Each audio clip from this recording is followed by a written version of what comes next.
Hi, I'm La Mei. When I first walked into Penang, I had a very strange feeling. There were so many Chinese characters. I could read the signs, and I recognized the incense burners and read lanterns outside the temples.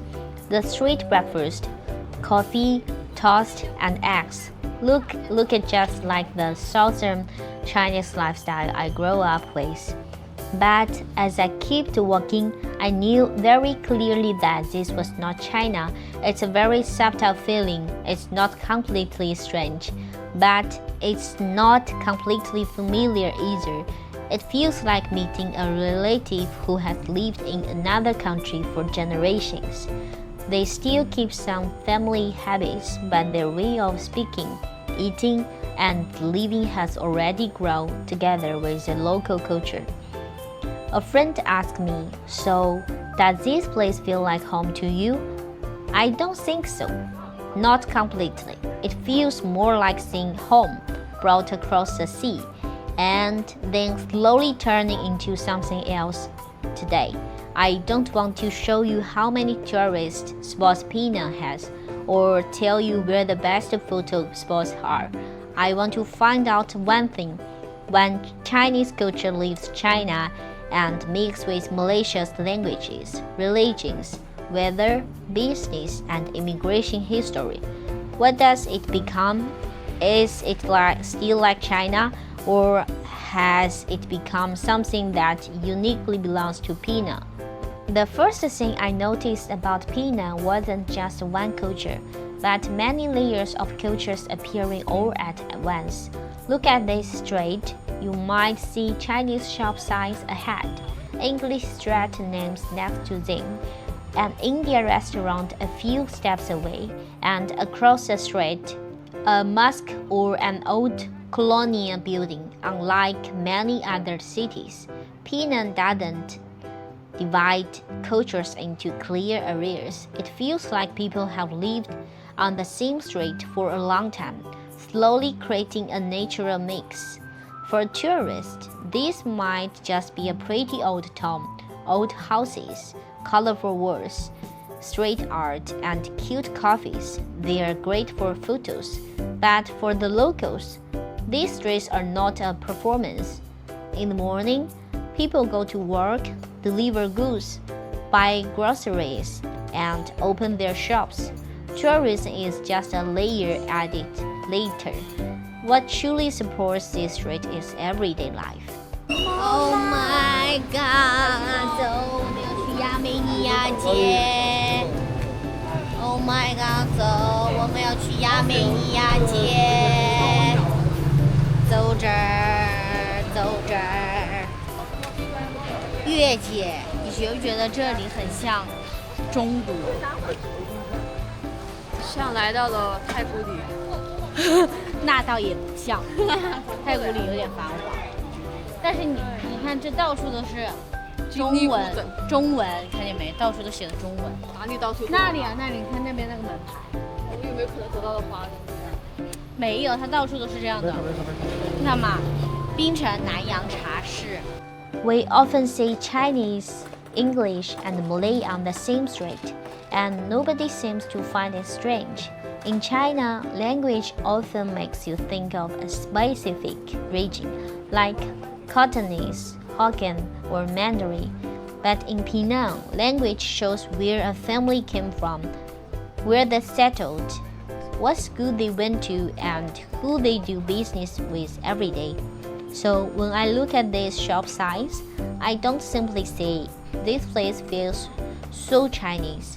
Instead, it reminds me that culture is not a fixed thing.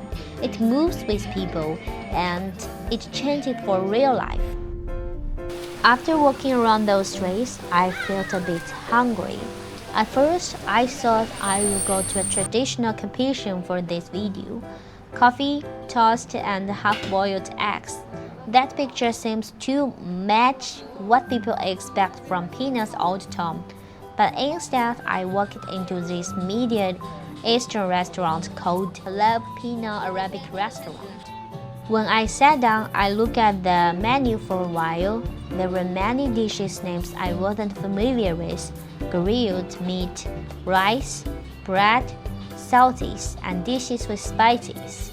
When the waiter came over, I looked at the pictures and asked for his recommendations. This process felt very real. I understood some names, guessed others, and in the end, I ordered using pictures, recommendations, and a bit of intuition. After ordering, I looked at around the restaurant. The decorations on the walls, the lighting, the tables, and the smell of spices in the air were very different from the old shop houses and Chinese signs outside. Earlier, I was looking at the parts of Penang that felt familiar, but sitting here, I was suddenly brought into a completely different culture spaces.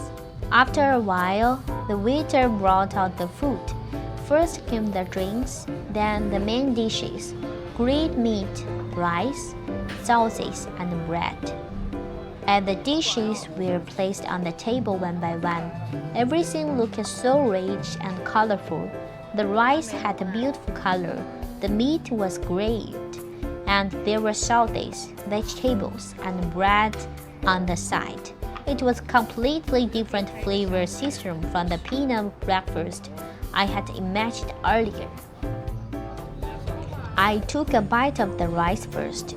It was plain rice. It was full of spicy flavors. Then I tried the grilled meat. It had a stronger taste, a smoky flavor, and rich layers of spices typical of Middle Eastern food. Dipping it into the sauce made the flavor even richer. At first, this choice felt a bit random. I had been looking at Chinese signs, old shop houses, temples, and familiar traces of Nanyang Chinese life. Sitting down to eat Middle Eastern food felt like jumping out of that story.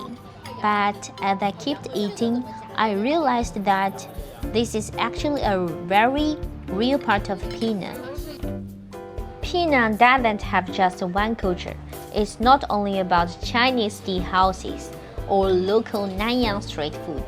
If you walk on the street for a while, you will see different languages, religions, and foods all existing in the same city. They aren't separated neatly, they're truly living together.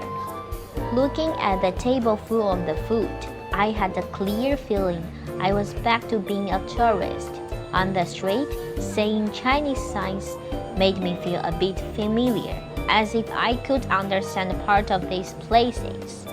But sitting here, looking at these Middle Eastern dishes, spices, rice, meat, and sauces, I suddenly feel that I actually knew very little about Penang. And that's okay. Travel is like that sometimes. You think you've caught the keywords of a place, like Chinese culture, Old Town, or Nanyang, but then it quickly reminds you with another meal, another restaurant, and another tasty. It's not that simple. So this lunch wasn't just a meal for me. It helps me step out of the feeling that this place is like China and see a more complex side of Penang. So, does Penang feel like China? I think the answer is yes, but we shouldn't stop at the word like. It feels like China because many people truly brought their language, food, faith, and family memories here. It doesn't feel like China because after these things arrived, they didn't stay frozen in time. Instead, they restarted life alongside the local environment for many years.